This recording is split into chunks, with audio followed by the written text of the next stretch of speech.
வணக்கம். அதிகாரம் நிலையாமை. குறள் 334.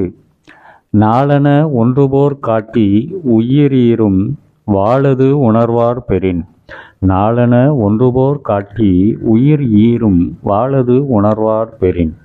இக்குறளின் விளக்கம்: தெளிவாக உணர்ந்து கொள்பவர்களால் அறிந்து கொள்ள முடியும். தெளிவாக உணர்ந்து கொள்பவர்களால் அறிந்து கொள்ள முடியும். காலத்தை குறிக்கும் ஒவ்வொரு நாளும் நமது உயிரை அறுத்துவிடும் கூரிய வாளாகும்.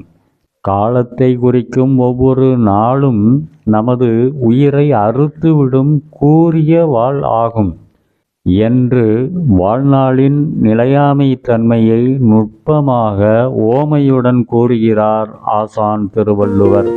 நன்றி.